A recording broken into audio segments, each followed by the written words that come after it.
As a Christian man striving for holiness, I try to always be kind, respectful, compassionate, loving toward other people. And I hope that's true for all of us in some way or another.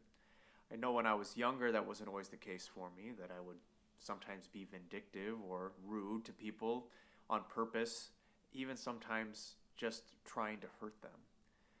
But it still happens every now and then that sometimes when I say or do something that it can hurt somebody and I might not know that.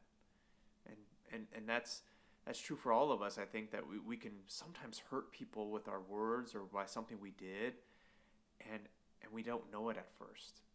But then when it does come to light, it's almost shocking to us, scandalous, and saying almost like a realization at that moment that, oh, I'm so sorry. I did not intend to do that. That was not what I meant to do. I'm sorry. How can I make it better? I think that what that is a conviction of the heart when we realize that something's not okay anymore, that says, this can't stand and I have to make things better. I have to make restitution. If I've hurt somebody, I need to do things differently so that this doesn't happen in the same way.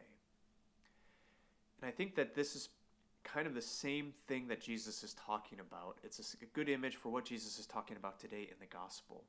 When he's telling his disciples that he is going away soon, but that it's better that he goes away so that the advocate will come to them, that he will send them the advocate, meaning the Holy Spirit.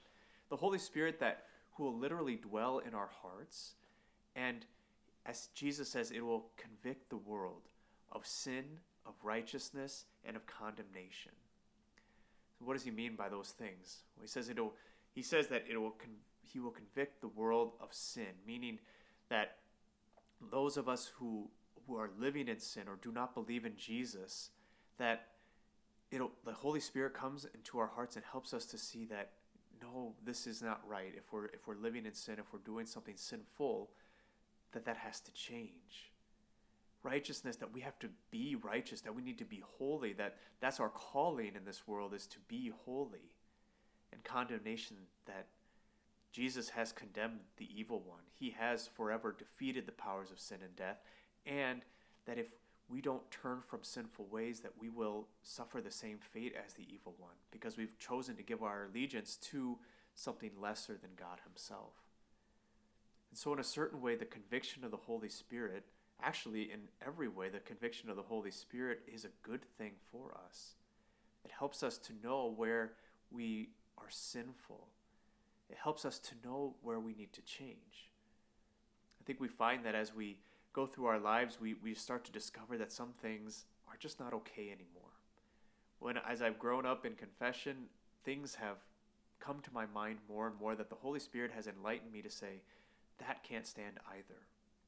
Even this is an offense against God. And those are good things so that we might grow in holiness.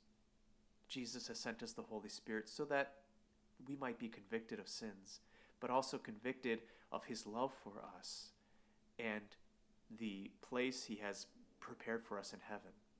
Let's ask the Lord today to help reveal those places where we need to grow, where we might need to be convicted in our hearts, but that we might love him better as well. God bless you all.